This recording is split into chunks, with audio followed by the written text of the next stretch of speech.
الساعة إلى الخيرات واغتنام الأوقات قبل الفوات. وأشهد أن لا إله إلا الله وحده لا شريك له في ربوبيته وإلهيته وما له من الأسماء والصفات. وأشهد أن محمدا عبده ورسوله أول سابق إلى الخيرات، صلى الله عليه وعلى آله وأصحابه ذوي المناقب والكرامات وسلم تسليما كثيرا. أما بعد، أيها الناس، اتقوا الله تعالى واعتبروا بسرعة مرور الليالي والأيام، واعلموا أنها تحاسب من أجالكم وأنها خزائن لأعمالكم، فأوضعوا فيها من الأعمال ما يسركم عند الحساب، يوم يقال للمحسنين: كلوا واشربوا هنيئا بما أسلفتم في الأيام الخالية، لا تودعوا فيها ما يأسكم ويحزنكم يوم يقول المفرط والمضيع: يا ليتني قدمت لحياتي، يا ليتني قدمت لحياتي. Ô vous les gens, craignez Allah le Très-Haut et considérez la vitesse à laquelle ces nuits et ces jours sont passés, et sachez que cela est compté dans votre temps à vivre, et ceci est une réserve, et prenez les choses qui vous seront utiles et vous faciliteront le jour des comptes pour vos œuvres. Et ceci est une facilité pour les bienfaisants dans leurs actions le jour des comptes, le jour où il sera dit aux bienfaisants: Qala ta'ala, mangez et buvez agréablement pour ce que vous avez avancé dans les jours passés, et délaissez ce qui est mal pour vous, et ce sera tristesse le jour où il sera dit aux négligents, les perdants. Il dira: hélas, n'ai-je fait de bien pour ma vie future, n'ai-je fait de bien pour ma vie future. واعلموا عباد الله أنكم الآن تعيشون في أفضل الأيام من شهر رمضان، فقد استوفكم العشرين الأول منه، وها أنتم العشر الأواخر. فمن كان محسنا من أول الشهر فيستمر على إحسانه وليضاعف من اجتهاده في هذه العشر المباركة، ليزداد خير على خير ليغتنم فضيلة هذه الأيام التي تمتاز على أيام السابقة. ومن كان مفرطا فيما مضى من الشهر فليستدرك بقيته وليتوب إلى الله جل وعلا من تفريطه وغفلته، لعل الله يغفر له ما سلف ويوفقه فيما بقي، لأن الأعمال بالخواتيم. عباد الله، إن هذا الشهر يختلف عن غيره من الشهور، وإن كانت حياة المسلم كلها فرصة عظيمة ودرة نفسية لا تقدر بقيمة، لكن هذا الشهر خص الله بفضائله وشرع فيه أعمالا لا توجد في غيره، فأوجب صيام نهاره وجعله أحد أركان الإسلام، واختص الصوم لنفسه من بين سائر الأعمال، فقال تعالى: الصوم لي وأنا أجزي به، فخص سبحانه الصيام بميزان عظيمة. الأولى إضافته إلى نفسه حيث قال سبحانه وتعالى: الصوم لي، وهذه الإضافة تقتضي تشريف الصيام. والثانية أنه سبحانه هو الذي يتولى جزاء الصائم، وذلك يقتضي عظم ثوابه كثرة لا يعلم مقدارها إلا الله. Sachez, serviteurs d'Allah, vous vivez maintenant les meilleurs jours du mois de Ramadan. Vous venez de terminer les 21 jours, les 20e jours, la vingtaine des premiers jours, et vous entrez dans les 10 derniers jours.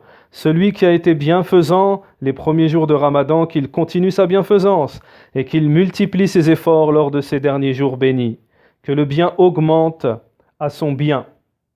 Qu'il amasse les mérites de ces jours ajoutés aux jours précédents.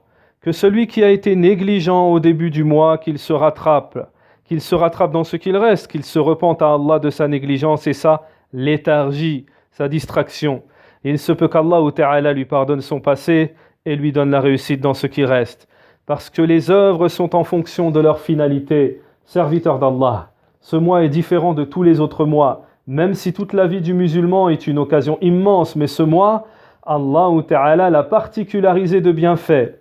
Il y a légiféré, pendant le Ramadan, des œuvres que l'on ne trouve pas dans d'autres. Il a rendu obligatoire le jeûne la journée, il en a fait un pilier de l'islam et il en a fait du jeûne une particularité envers lui-même, Allah Ta'ala, par rapport au reste des œuvres.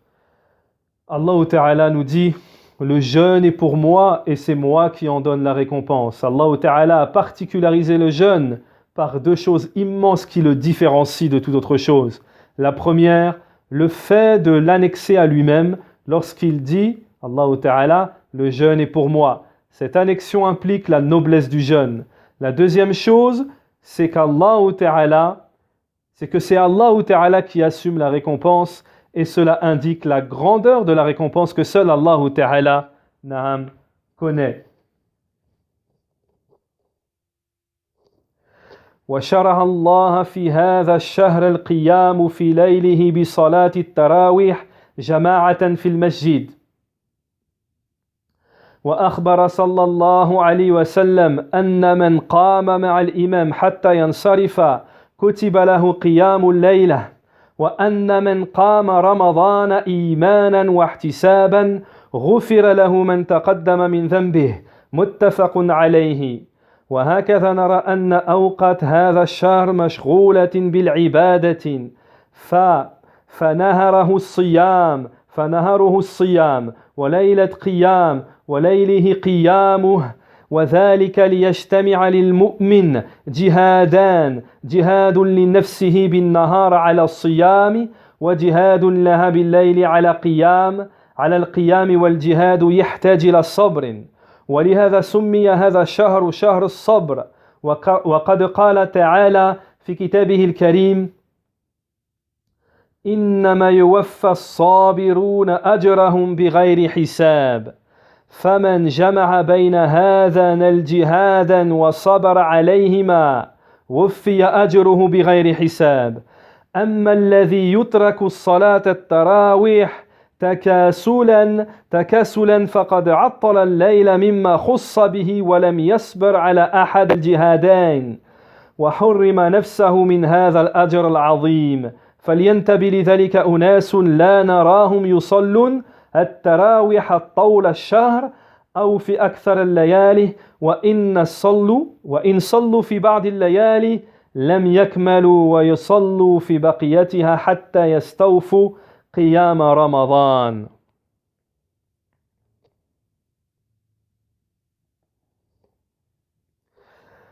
Allah Ta'ala a légiféré dans ce mois le fait de prier les nuits, la prière de Tarawih en groupe à la mosquée. Et le messager d'Allah sallallahu alayhi wa sallam nous a informé que celui qui prie avec l'imam jusqu'à la fin lui est écrit avoir prié toute la nuit. Il lui est compté d'avoir prié toute la nuit. Et que celui qui jeûne le mois du Ramadan avec foi en recherchant la récompense, ses péchés passés lui seront pardonnés. C'est comme cela que l'on voit que les heures de ce mois sont vouées à l'occupation dans l'adoration. La journée en jeûnant, la nuit en prière, et cela pour que se réunissent pour le croyant deux efforts, deux combats. Le combat contre son âme la journée dans le jeûne et le combat contre son âme la nuit en priant. Et ce combat demande de la patience. C'est pour cela que ce mois a été appelé le mois de patience, le mois de la patience. Allah Ta'ala nous dit fi kitabil karim dans le Coran: et les endurants auront leur pleine récompense sans compter. Celui qui réunit entre ces deux combats et patiente sur cela, il aura la pleine récompense sans compter. Tandis que celui qui délaisse salat at-tarawih, par paresse, il aura perdu ses nuits avec la particularité qu'elle comporte. Et il n'aura pas patienté dans l'un des deux combats. Et il se sera privé de cette immense récompense. Alors que fasse attention ceux qui ne prient pas tarawih pendant le mois entier, ou alors ils prient quelques nuits qu'ils ne complètent pas jusqu'à ce que se termine le ramadan. وشرع سبحانه في هذا الشهر المبارك الإكثار من تلاوات القرآن. قال تعالى: شهر رمضان الذي أنزل فيه القرآن. فاختصاص إنزاله في هذا الشهر يقتضي اختصاصه بفضل التلاوات فيه. ولهذا كان النبي صلى الله عليه وسلم يخص هذا الشهر بمزيد من تلاوة القرآن. ففي الصحيحين أن جبريل عليه الصلاة والسلام كان يلقى النبي صلى الله عليه وسلم كل ليلة بتدارسان بينهما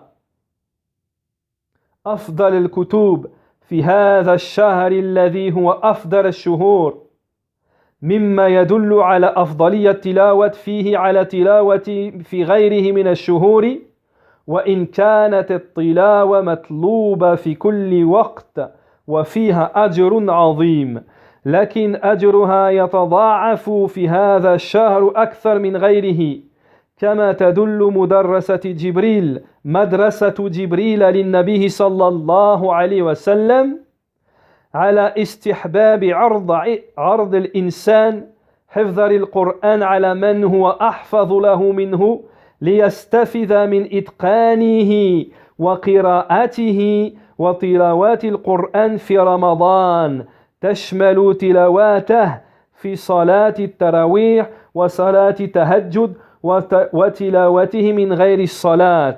وقد كان الصحابة يطيلون القراءة في الصلاة تهجد، فكان القارئ منهم يقرأ بالمأن في الركعة حتى كانوا يعتمدون على العصي من طول القيام. Et Allah Ta'ala le Très-Haut a légiféré dans le mois de Ramadan béni la multiplication de la lecture du Coran. Allah Ta'ala nous dit: le mois du Ramadan au cours duquel le Coran a été descendu. Et la spécificité qu'il ait été descendu en ce mois, le Coran en ce mois de Ramadan, implique la particularité du mérite de la lecture dans ce mois. C'est pour cela que le prophète alayhi salatu wassalam donnait une particularité plus forte dans la lecture du Coran dans ce mois béni. Dans les deux recueils authentiques, Jibril rencontrait le prophète et toutes les nuits, ils étudiaient ensemble le meilleur des livres dans ce mois qui est le meilleur des mois. Même si la lecture est demandée à tout moment, la récompense est multipliée dans ce mois où il y a plus de mérite.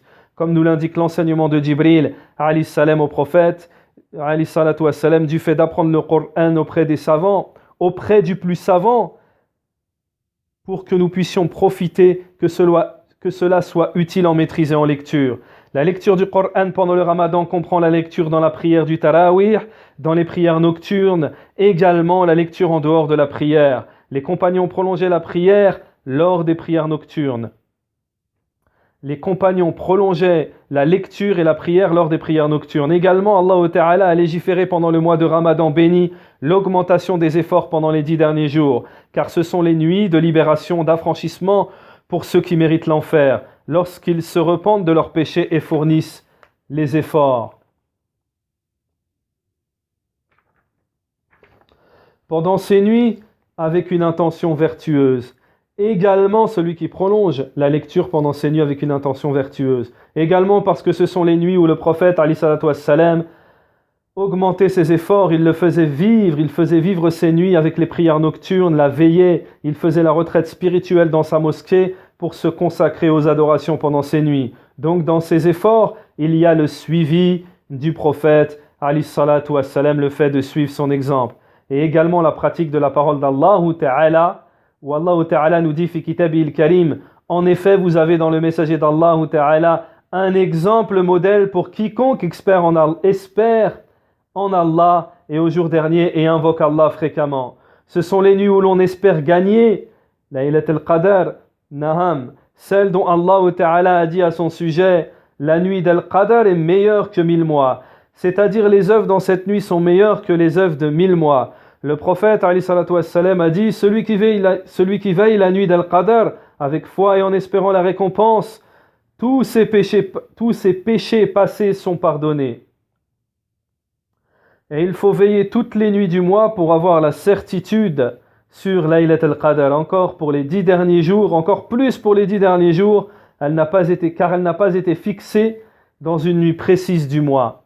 Parce qu'Allah Ta'ala l'a cachée pour que les gens fournissent le plus d'efforts et qu'ils se tiennent à la chercher pendant tout le mois. Cela leur procure beaucoup d'œuvres et beaucoup de récompenses à leur actif. Et pour que soit distingué celui qui fait des efforts du paresseux. فاجتهدوا رحمكم الله في العشر التي هي ختام الشهر وأيام الاعتاق في النار كما في الحديث إنه شهر أوله الرحمة وأوساطه مغفرة وآخره عتق من النار فالمسلم الذي وفقه الله للعمل في هذا الشهر ومرت عليه مواسم الرحمة ومغفرة وعتق من النار وقام ليلة القدر إيمانا واحتسابا حري أن يفوز بكل خيرات هذا شهر ونفحاته فينال الدرجات العالية بما أسلفه في الأيام الخالية ولقد كان النبي صلى الله عليه وسلم يخص العشر الأواخر من رمضان بأعمال يعملها فيها إحيا ليلها بتهجد وقيام منها وأنه كان يوقظ أهله للصلاة وكل يسهرون على اللهب ولهو يسرحون في الشوارع أو يجلسون في البيوت يشاهدون الأفلام والمسلسلات ويستمعون الأغاني والمزامر طيل الليالي الرمضان فلا يستفيدون منه إلا الآثام وإذا جاء النهار ناموا حتى عن أداء الفرائض الصلوات لأنهم تربوا على عدم احترام رمضان وهذا نتيجة الإهمال أوليائهم فبأست التربية وبأست الولاية ويسألهم الله يوم القيامة عن إهمال رعيتهم وإضاعة مسؤوليتهم قال عليه الصلاة والسلام كلكم راع وكلكم مسؤول عن رعيته ومن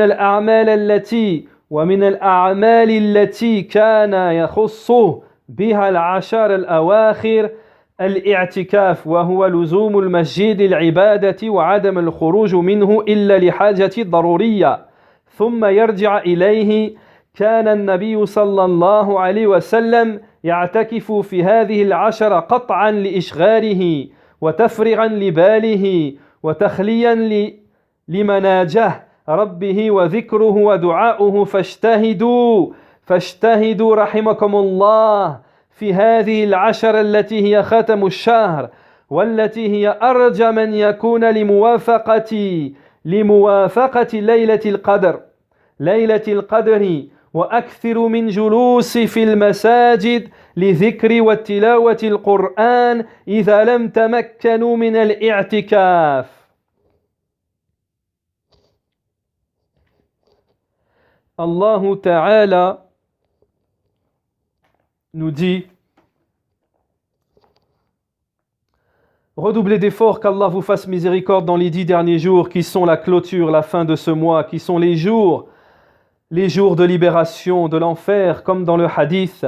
C'est le mois dont le début est miséricorde, son milieu pardon et sa fin, la libération de l'enfer. Le musulman à qui Allah a donné la réussite d'œuvrer dans ce mois dont la période de miséricorde est passée, également celle du pardon et celle de la libération de l'enfer, et qui aura veillé la nuit d'Al-Qadr avec foi et en espérant la récompense, il aura réuni tous les biens de ce mois, il aura atteint un niveau élevé. Le messager d'Allah, alayhi salatu wassalam, pendant ces 10 derniers jours, donnait une particularité à certaines œuvres en pratiquant la prière nocturne, en levant également sa famille, en réveillant également sa famille pour la prière. Que ce soit petit ou grand, c'est une chose que beaucoup de gens négligent avec leur famille, leurs enfants, et leur laissant s'occuper, en les laissant s'occuper à jouer, en les laissant dans la rue ou à la maison. Ils regardent des films ou des séries, ils écoutent de la musique toute la nuit pendant le ramadan. Ils n'ont donc pas de profit. Ils n'ont donc de profit que les péchés. Et lors de la journée, ils dorment même au moment des prières obligatoires parce qu'ils ont été éduqués dans le non-respect du ramadan. Et cela est le résultat de la négligence de leurs tuteurs. Mauvaise éducation et mauvais accompagnement. Ils seront questionnés par Allah le jour de la résurrection sur la négligence envers leur famille et leur perte de responsabilité. Le prophète alayhi salatu wassalam a dit « Vous êtes tous bergers et vous êtes tous responsables de votre troupeau ». Également les œuvres envers lesquelles le prophète alayhi salatu wassalam a donné une particularité. La retraite pieuse pendant les 10 derniers jours, c'est le fait de rester à la mosquée pour l'adoration d'Allah Ta'ala et n'en sortir qu'en cas de besoin de nécessité. Et que celui qui ne peut effectuer cette retraite pieuse à la mosquée, qu'il reste le plus possible à la mosquée en se consacrant à la lecture du Coran et l'évocation d'Allah Ta'ala.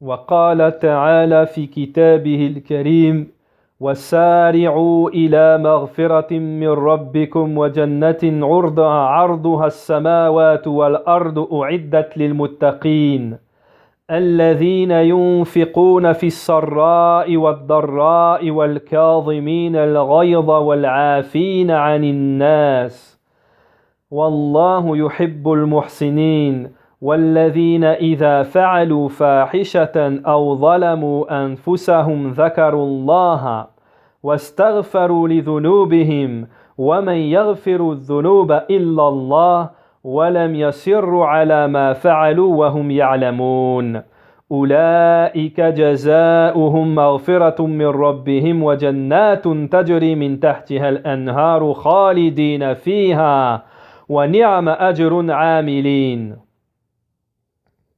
Allah Ta'ala a dit « Et concourez au pardon et votre Seigneur et à un jardin, le paradis, large comme les cieux et la terre, préparé pour les pieux, qui dépensent dans l'aisance et dans l'adversité, qui dominent leur rage et pardonnent aux autres, car Allah aime les bienfaisants. Et pour ceux qui ont commis quelque turpitude ou causé quelque préjudice à leurs propres âmes, se souviennent d'Allah et se demandent pardon, et demandent pardon pour leurs péchés. Et qui est-ce qui pardonne les péchés si ce n'est Allah? Et qui ne persistent pas sciemment dans le mal qu'ils ont fait, ceux-là ont pour récompense le pardon de leur Seigneur, ainsi que les jardins sous lesquels coulent les ruisseaux pour y demeurer éternellement, comme est beau le salaire de ceux qui font le bien.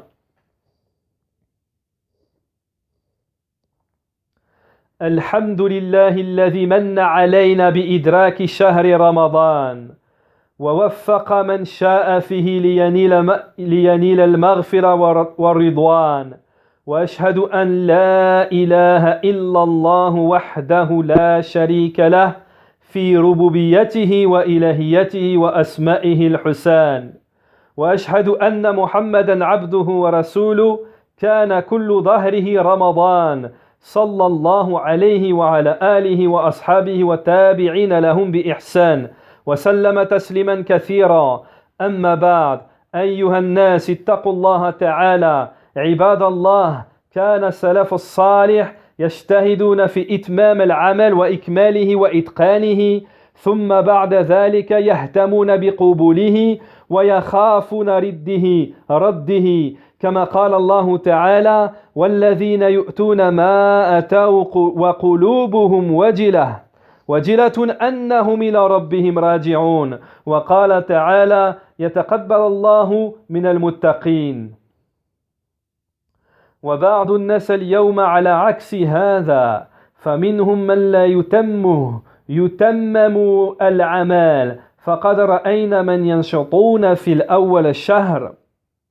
أول الشهر ويفرطون في آخره، حتى ربما يكسلون عن الصلاة الجماعة. هؤلاء لا يستفيدون من رمضان ولا يتغير حالهم عما كانوا عليه قبله من إساء وعصيان، والذي تفوته المغفرة في رمضان يكون محروما غاية الحرمان. فقد سعد النبي صلى الله عليه وسلم المنبر فقال آمين آمين آمين. قيل يا رسول الله إنك سعدت المنبر فقلت آمين آمين آمين. فقال إن جبريل أتاني فقال من أدرك شهر رمضان فلم يغفر له فدخل النار فأبعده الله. قل آمين فقلت آمين. ومنهم من يسهر الليل على لغو الكلام وجمع الحطام، وينام النهار عن أداء الصلوات في أوقاتها مع الجماعة مع الأمن من عقاب الله. فأكثروا عباد الله من التوبة والاستغفار في هذه الأيام ولتختموا بذلك شهركم ولتستدركوا به تقصيركم، فإن الاستغفار ختام الأعمال الصالحة كلها، فيختم به الصلاة والحج وشهر رمضان وقيام الليل، وتختم بالمجالس. والله قد أمر بالاستغفار ووعد المستغفرين بالمغفرة إذا كان لاستغفاركم صادقا ولم يكن استغفارا باللسان فقط. فاتقوا الله عباد الله ولا تأمنوا العقوبة ولا تقنطوا من رحمتي، واعتصموا بكتاب ربكم وسنة نبيكم، فإن خير الحديث كتاب الله وخير الهدى هدى محمد صلى الله عليه وسلم. Louange à Allah, celui qui nous a donné d'atteindre ce mois de Ramadan et donne la réussite à qui il veut d'atteindre le pardon et l'agrément. Et je témoigne qu'il n'y a de divinité à part Allah seul sans associé. Et je témoigne qu'il n'y a de divinité à part Allah seul sans associé. Qu'il n'y a de divinité qu'Allah seul sans associé. Dans sa seigneurie, sa divinité, ses noms et attributs, ses noms magnifiques, les meilleurs noms. Et je témoigne que Mohammed est son serviteur et messager. Tout son temps était un ramadan. Les prières d'Allah sur lui, sa famille et ses compagnons et ceux qui l'ont suivi dans le bien. Ensuite, vous les gens, craignez Allah le Très-Haut. Serviteurs d'Allah, les pieux prédécesseurs fournissaient les efforts dans la maîtrise et la perfection de leurs œuvres. Puis après cela, ils prêtaient attention à l'acceptation de leurs œuvres et avaient peur qu'elles soient rejetées, comme il dit, Allah le Très-Haut, Allah n'accepte, dit l'autre, que de la part des pieux. Certaines personnes aujourd'hui font le contraire. Certaines ne complètent pas leurs œuvres, ne les achèvent pas. Nous avons vu ceux qui sont motivés en début du mois, puis fléchissent à la fin du mois, au point où ils éprouvent de la paresse pour la prière en commun. Naham. Ceux-là n'ont pas tiré profit du Ramadan. Leur situation n'a pas changé à ce qu'ils étaient avant, mauvais et désobéissants. Celui qui rate le pardon pendant le Ramadan, il s'est vraiment privé. Un jour, le prophète est monté sur le mimbar et a dit Amin, Amin, Amin. Il lui fut dit, ô messager d'Allah, tu es monté sur le mimbar et tu as dit Amin, Amin, Amin. Il dit, certes, Jibril est venu et a dit, celui qui atteint le Ramadan alors qu'il ne lui est pas pardonné et qu'il entre en enfer, Allah l'en éloigne. Il dit Amin, j'ai dit. Il dit Amin, j'ai dit Amin. Il y en a qui passent les nuits en disant des paroles vaines, radotage, et ils dorment la journée au moment des prières en commun, à la mosquée en se sentant à l'abri du châtiment d'Allah. Multipliez aux serviteurs d'Allah le repentir et la demande de pardon pendant ces jours. Pour clôturer votre mois, pour pouvoir combler votre manque, la demande de pardon est la clôture, la fin de toutes les œuvres. La demande de pardon est une clôture de la fin de toutes les œuvres vertueuses, toutes. Elle se trouve en fin de prière, la demande de pardon, elle se trouve en fin de prière du pèlerinage, du mois de Ramadan et la veillée en prière. Elle vient également clôturer les assises. Allah Ta'ala a ordonné la demande de pardon et il a promis aux demandeurs de pardon, si leur demande de pardon est véridique, que cela ne provient pas uniquement de la langue. Naham. Craignez Allah, serviteur d'Allah, et ne vous sentez pas à l'abri du châtiment d'Allah et ne désespérez pas de la miséricorde d'Allah Ta'ala et réfugiez-vous dans le livre de notre Seigneur et la sunna de votre prophète et la meilleure parole est celle d'Allah Ta'ala et la meilleure guidée est celle du prophète Mohammed sallallahu alayhi wa sallam walhamdulillahi rabbil alamin.